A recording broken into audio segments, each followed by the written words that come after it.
everyone, welcome to day 18 of 100. So as you know, I'm doing a live video every day for 100 days. Today is day 18.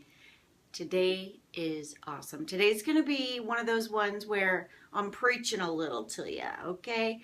Because today's message is one that a lot of people struggle with, and I get it. You know, it was one that I never practiced until really just recently within the last 5 years, but once I did it, it opened me up. So today is called Don't Just Do Something, Sit There. Okay, total play on words.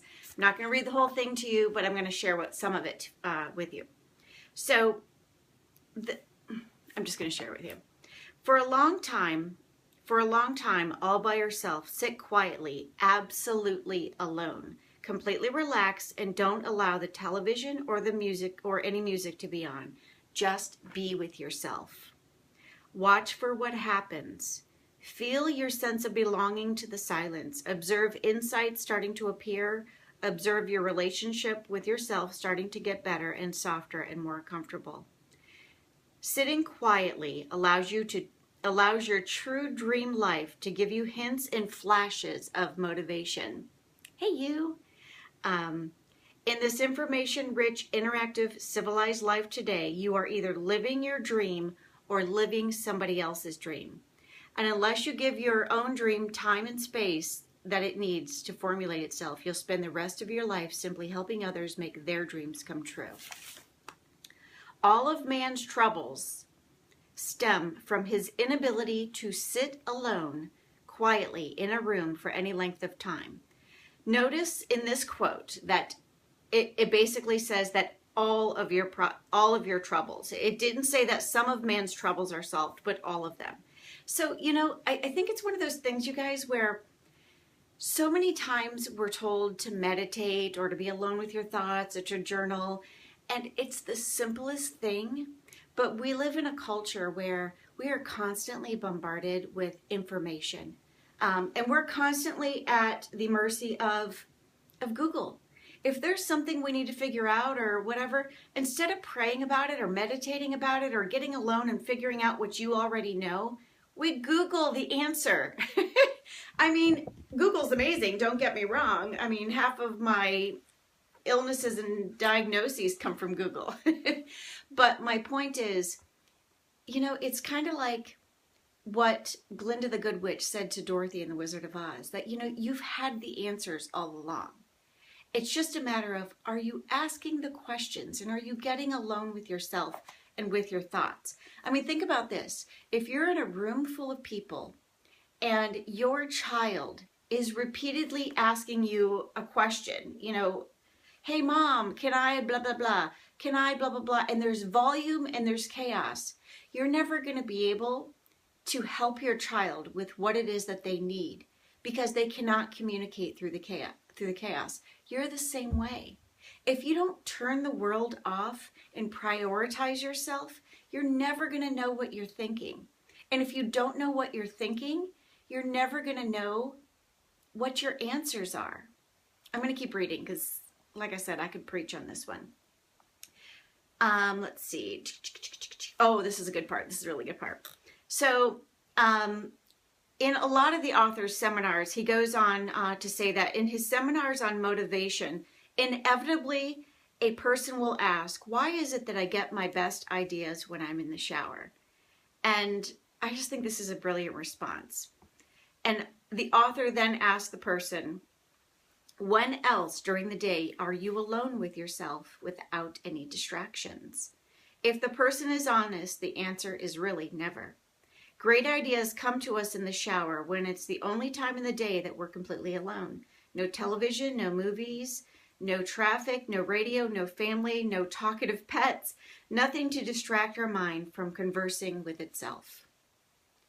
Thinking, said Plato, is the soul talking to itself. You guys, that's amazing. But how often are you truly able to completely have a thought? Like just from beginning to end, you know, turn the radio off, turn off the news, turn off whatever. How often?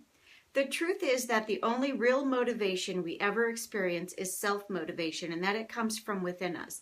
And being alone with ourselves will always give us motivating ideas if we stay with the process long enough. The best way to truly understand the world is to remove yourself from it. Oh my God, you guys, that's huge. I don't know why I didn't underline that.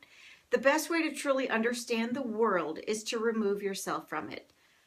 Psychic entropy, a seesaw mood swing disorder between boredom and anxiety, occurs when you allow yourself to become confused by massive input. Oh my God, that's all of us. By being perpetually busy, glued to your cell phone, out in the world all day with no time to reflect, you will guarantee yourself an eventual overwhelming sensation of confusion. The cure is simple and painless. The process is uncomplicated. You do not leave your room. You just remain sitting where you are at your kitchen table even. Do not even listen. Simply wait. Do not even wait. Just be quite still and solitary. The world will freely offer itself to you, and it will be unmasked. It has no choice. It will roll in ecstasy at your feet. In other words, don't just do something, sit there. Okay, so here are the notes I want to share with you on this, because all the time when I coach women, I always talk to them about the power of meditation. And you know, I get it. Meditating has become a thing. People are like, well, how do I meditate? Because there are classes that teach you to meditate. You know, the reality is meditation is just turning the world off, getting alone with your thoughts, and most importantly, realizing that you need to get curious about you. You need to get curious about why you are a certain way, why you think a certain way. Get quiet with yourself and just, you know, ask God the questions that are in your heart. Oh, I love this quote by Elizabeth Gilbert. Zen masters say that you cannot see your reflection in running water, only in still water. So if you really want to see yourself and see what's under the layers and see what, you know, what Glinda the Good Witch was talking about when she said that you've had the answers all along, you need to shut everything off and listen to what's in your mind. Silence isn't empty. It's full of answers.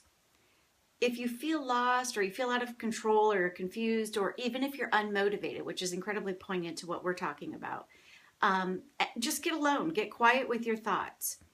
Get curious, ask questions, and finding your way, getting real guidance is it. Okay, so here's the thing.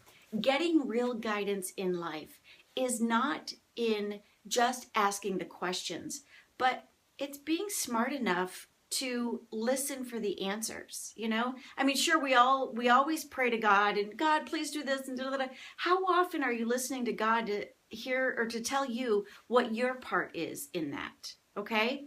So I always tell women, prayer is asking God for guidance, but meditation is listening for the answers. So start turning the world off. Start prioritizing yourself. Start making yourself matter enough that you carve out 5 or 10 minutes just for yourself and do nothing. Just sit there and listen. Get curious and know that you have every right to take care of yourself in this way. That's the true meaning of self-care. So anyhow, again, like I said, when it comes down to it, prayer is asking God for guidance or the desires of your heart. But meditation, getting alone, being quiet with your thoughts, is listening for the answers. You can do it. Have a great day.